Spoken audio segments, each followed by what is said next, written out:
very much, Minister Kadibet, for introducing me. Mandibulele was our program director. He's also the deputy chairperson of the National House of Traditional and Present Leaders.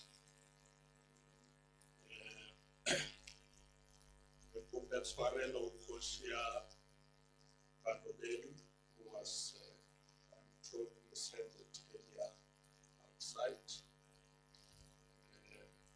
National House of Traditional and Present Leaders, that they foresee Tabo to see us through. Wilton. Not related, Wilton, Seattle. We are the National Chairperson for convening this meeting and inviting us to join you.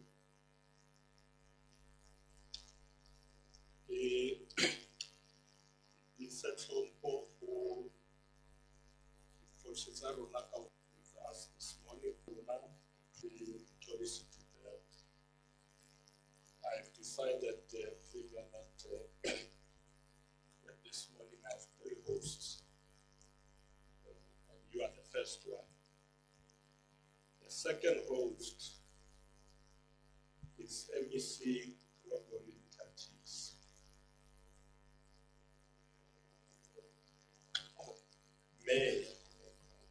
Mayor Gregory Tatis, who's the mayor of Malawi, executive mayor for hosting us. On the traditional leader side, we are also hosted Kekosi Kabu Grove. I thought I saw her in the city. She's outside. Okay. I had an honor to have been invited by Jose Roca when I visited Tabachu recently. So we are the Roca.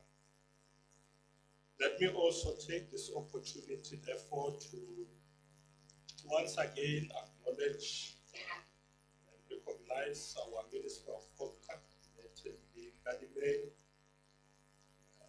We've just been joined now inside by Minister Xivijo Galala, who's the Minister of Public Works. Minister Zigalala has been here much earlier. In fact, I think he arrived yesterday, midnight. Sports, Arts and Culture, they are also here with us. I want to also acknowledge you. I've already acknowledged our mayors, our hosts, but if there are other mayors or councillors who acknowledge MECs who are here with us, and we acknowledge all of you. Director Generals, everyone here, we acknowledge all of you.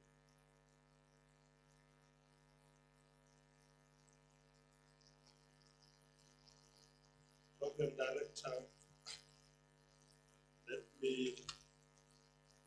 greet all delegates who are here this morning. I want to say to all of you, good morning. Machero, Sanbonani, Molweni, and Lochan, traditional leaders, we would like to express our gratitude for your presence and participation in today's gathering. Let me once again extend my gratitude to the Premier for great graciously receiving us within the confines of your illustrious province, cultural opulence, resplendent fauna, awe-inspiring mountain ranges, and celestial heavens that radiates with brilliance. Leaders, for graciously allocating precious moments from your demanding schedules to come and engage with us in this program. We are greatly inspired by your unwavering commitment to overcoming the complex developmental challenges that traditional communities face every day. Thus, the theme of today's gathering is promoting development and social cohesion in traditional communities through collaboration with government, united in diversity, and anchored on the prospect of a greater South African nation that has at its core of our people who are in rural communities as well. Ladies and gentlemen, as part of Governmental Ministerial Task Team, IMTT, in 2020, which has been focusing on consolidating all existing efforts and addressing issues that impede the resolution of matters that are raised by traditional and Khoisan leaders. Since its inception, the IMTT has held a number of meetings in various provinces in order to discuss and implement numerous urgent solutions to some of the identified problems. From March of 2023, I have also held various engagements with traditional leaders in 7, so we still have to visit 2 more provinces, hoping before the end of this year. Program Director, during these consultations, we learned a lot about the efforts of tribes. As government, we are committed, and we also want to play our part in supporting the institution of traditional leadership for the advancements of all our people. A dialogue with the National and Provincial House of Traditional Leaders also took place in March this year. And during those engagements, the different ministers and conveners of the various work streams provided progress reports on all issues they are dealing with. Minister Nkadimeng has also promised that after my input this morning, government will provide reports that indicate work in progress by ministers and deputy ministers who are here, if they are not here, the Director Generals will do so. And so that we can see how far we have traveled since the last time. While I welcome these reports, I'm also expecting to see more concerted efforts from ministers and their respective departments in convening traditional and Khoisan leaders and facilitating interventions agreed upon in our platforms, providing support for all traditional authorities and rural communities is of paramount importance, and I will be looking forward to resolutions of how we will strengthen efforts beyond this conference. I also acknowledge that work is underway to institutionalize the decision on the establishment of the Kings and Queens Forum. I had a brief discussion with some of the kings this morning who indicated that they would like to see this forum take off. So in our next IMTT, we will receive a report on this important work, and together with the Ministry of Culture,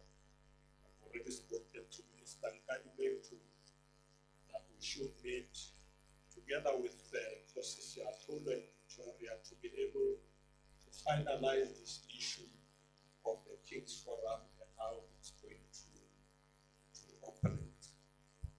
It's important for us to do so because we need to continue to show respect to our kings, Mahoshiarula, Durositaila, before they must not feel that they just get summoned to our activities.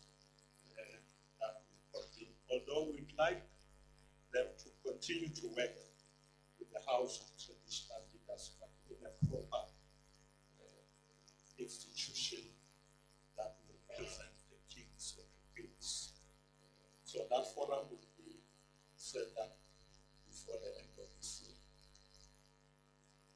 Program Director, in the fast evolving and globalized world we live in, it is paramount that we find ways to bridge the gap between traditional and modern practices in order to strike a delicate balance that preserves our cultural heritage, but also ensuring that we are propelling ourselves forward. The fact that societies continue to evolve should not negate the knowledge systems of the past that have significantly contributed to where we are today. We must preserve our history, knowledge systems, such that these may also shape the future that we imagine, a future that is both inclusive and progressive. The South African government remains committed to protecting the rights of traditional and Khoisan leaders in their communities. We have confidence in the process that has seen various stakeholders, including communities, strive to bridge the gap between rural and urban. In terms of development, service delivery, and overall well-being. However, Program Director, we also recognize the challenges that our traditional communities face in this rapidly changing world. Some of the societal challenges that exist include, but not limited to the following: limited access to information and communication technology services in rural communities, gender-based violence, femicide, teenage pregnancy, drugs, substance abuse, unemployment, HIV/AIDS and TB, and inadequate access to water and also electricity. Whilst we know that these challenges generally affect all South Africans, we are aware that rural communities are disproportionately affected, and we are committed to addressing these skills with the informed bias. Because people who are in rural communities, far away rural areas, and we know in most cases they bear the brand of these challenges. As government, we have over the years made efforts to bridging the gap in the area of, for instance, providing piped water over the period, look at 1996 to 2022, the percentage of households with no access to piped water has been decreasing. Look at the stats from 19.7%, it has now come down to 8.7%. This is a significant milestone and has improved the lives of many in our rural communities, especially women who for many decades had to go to faraway places to get drinking water. It has improved the lives also for our grandchildren in these rural areas who are also, in most cases, forced to do the same. We recognize that challenges still exist in these various areas, when it comes to service delivery. However, we are working together as guided by the district development model that the President introduced to close these gaps and fast-track development in rural areas. Now, if I may say briefly that the district development model, or DDM, is, and you must always work with provincial governments and local governments. So the three spheres of government work together. So when we go to a province as a national government, we work with the leadership in that province, but we also work with municipalities. That's the DDM approach that we have now established to fast-track delivery so that government does not work in silos. We now are able to work together. But we have also done more. When I was in the Eastern Cape, in Musikisiki, there were traditional leaders who said to me, but why are we not part of the DDM? Here it's government coming with what we call one plans, to pull our plans together, but the traditional leaders will say in rural areas, we want to be part of this. And we have agreed that we need to also bring traditional leaders on board to work with us in this DDM. Program Director, we must collaborate to address most of the challenges that we face, dealing with inequality, poverty, but also access to land, which Professor raised quite strongly in their own. I'm strongly persuaded that traditional and Khoisan leadership structures as strategic institutions located in rural and making sure that no one is left behind. We must commend the work that is done by the Department of Agriculture and Land Reform in rural development in supporting young people with various traditional authorities across the country when it comes to agriculture and agricultural enterprises through what they call the National Rural Service Corps. This is a program that they use to support the agricultural enterprises in these areas. Through the Department of Traditional Affairs, we are also resolving the issue of remuneration and allowances of traditional leaders through the Independent Commission for the Remuneration of Public Office Bearers. And the final review will be completed by end of November this year. I've been working hard on this with the Minister Kadime and the Deputy Minister Tamasha, who is very passionate. Everywhere I go, it's always there. Even when the minister is not there, he sends it to accompany. So we are dealing with this issue, and I know it's one of the burning issues.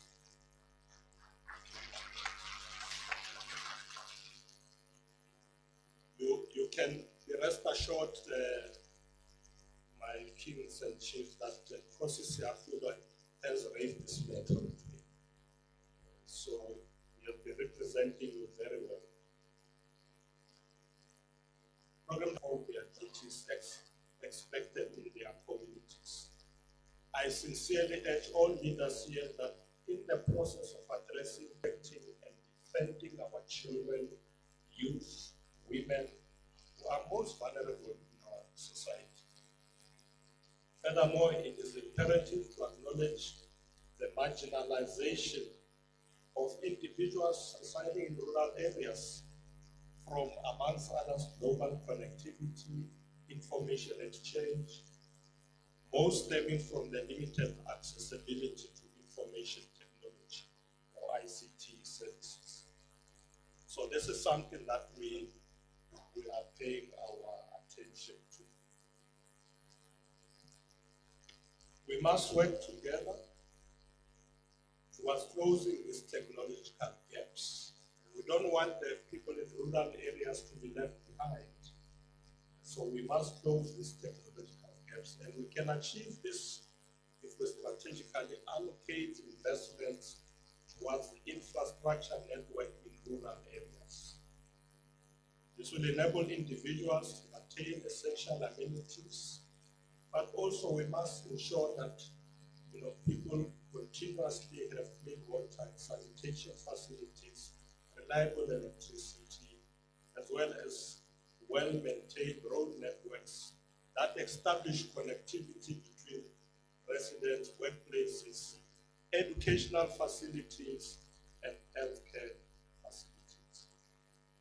Technological expansion also provides us with the possibility to also merge our knowledge systems and wisdoms with knowledge and information that is relevant and needed in the present day to take society forward.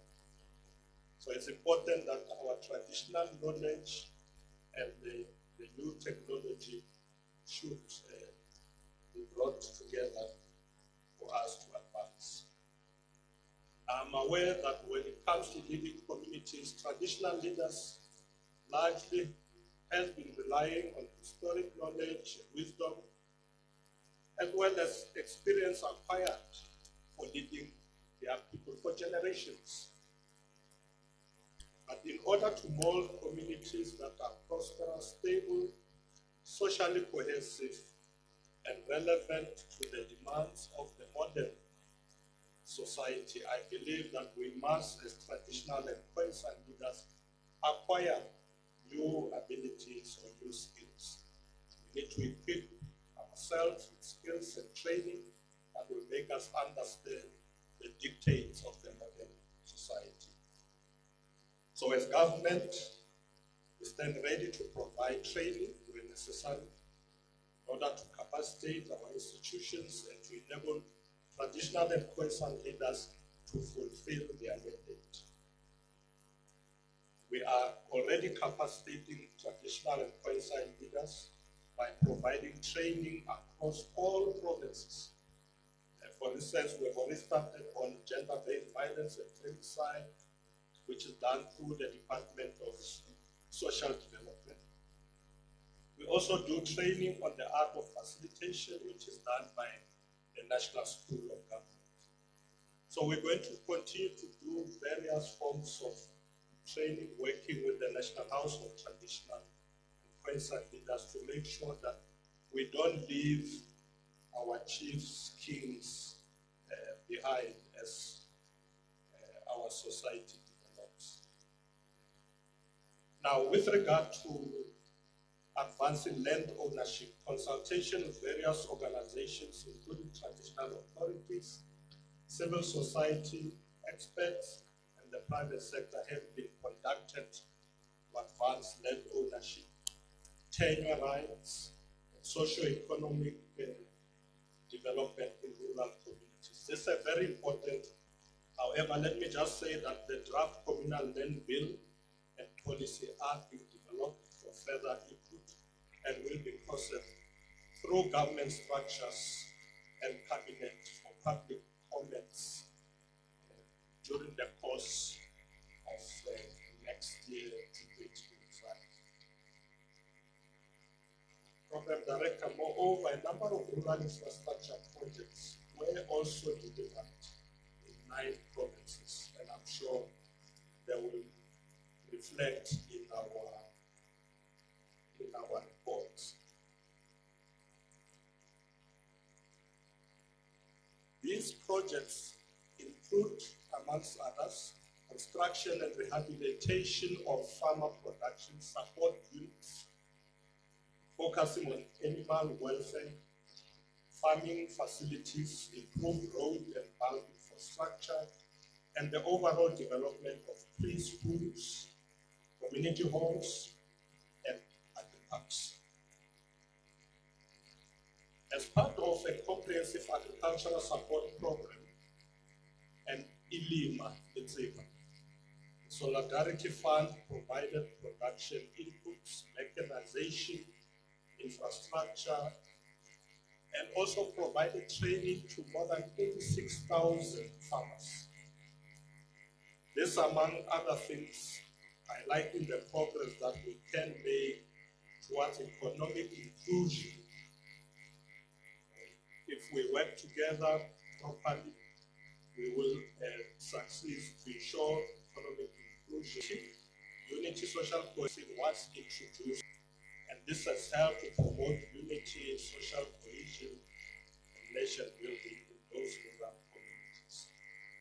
As part of the broader strategy to increase capacity of the police and deal with unemployment in rural areas, we have also, in some of these areas, ensured that traditional policing is initiated.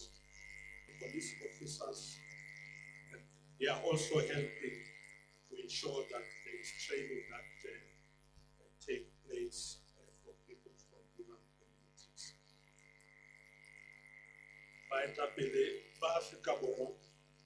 These are just highlights of progress made thus far. You will have the opportunity to receive, as I said earlier, more comprehensive and detailed progress reports from the work streams that will present their reports shortly.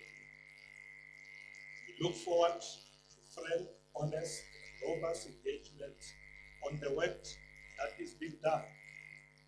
We must acknowledge upfront that the progress that has been made, and where progress is not satisfactory, we must be firm in our criticism, but as leaders also put our heads together to unlock whatever blockages or obstacles that exist. I think Professor Full also said the same.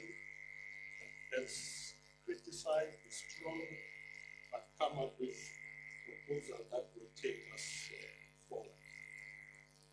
I implore all departmental leaders to prioritize the participation of all traditional and Khoisan leaders. Our efforts will be in vain if they don't have their leadership inputs at the center. It is not enough for us to convene under an attractive and carefully designed theme if we are not willing to implement the proposed solutions. So we are looking forward to implementation of all the ideas and resolutions that we will come up with. The late Professor Theodore David once said, and I quote, "Ideas are useless unless used. The proof of their value is in their implementation. Until then, they are invisible." I personally echo these sentiments and propose that as we reconvene, as we have done today, we must evaluate the resolution derived from previous meetings and examine the reasons for their non-implementation, if any. I want us to focus more on implementation. Since assuming office, I've been emphasizing on the need for diligence and agency in executing our policies and strategic objectives. I was saying to my team in the office that often government is criticized for not implementing. We've got very good policies, good ideas, good plans, but we are found wanting when it comes to implementation. So I say to them, let us focus on the speed of execution. Let's not waste time when decisions are made. We need to implement faster because it's about changing the lives of our people. As leaders, we have the power to transform livelihoods. Our communities also have a widespread expectation that our presence as leaders would result in the realization of their goals, their desires, and their aspirations.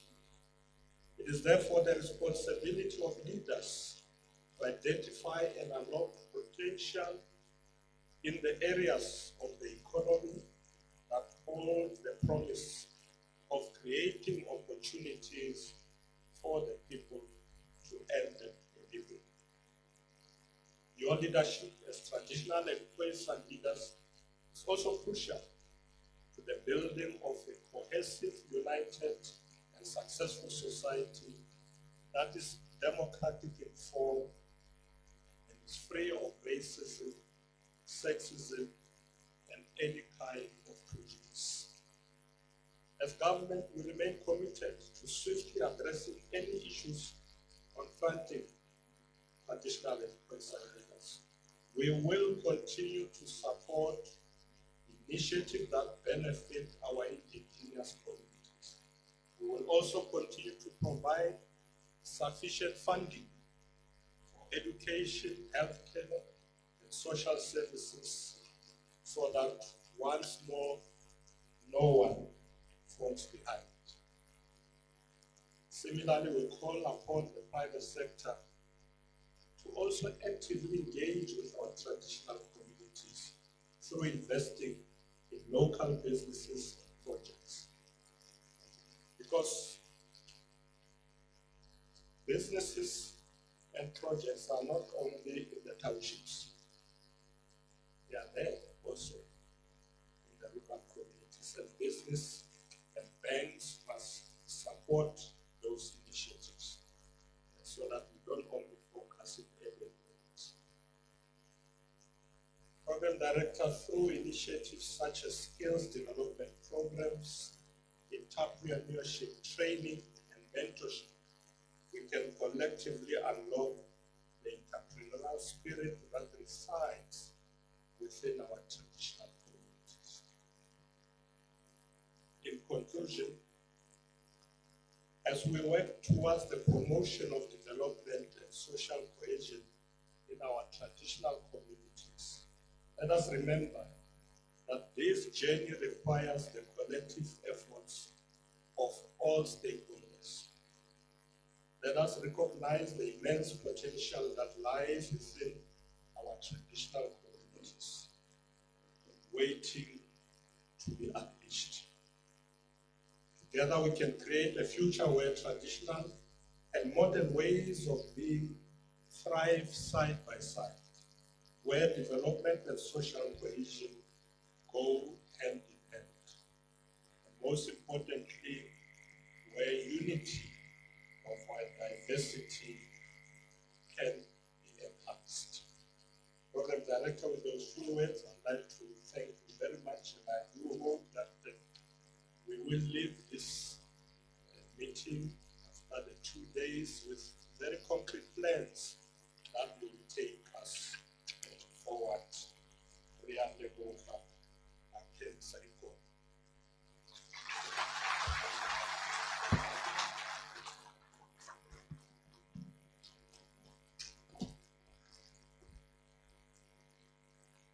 Inkosi Sekela Mongameli,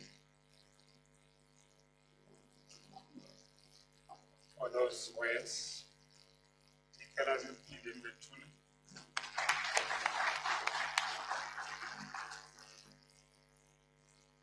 now,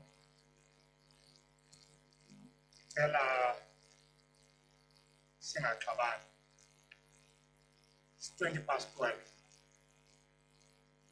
and I wish by 1 o'clock we go for lunch. Work streams are about 5. Ministers to comment, your support to comment, the GPS to comment, chairperson has to close the morning session. So again, at it's 20 past 12 now. At 1 o'clock, we're out here for lunch. For Zapa for Bandabanetiwa, and Sweden. Disorder.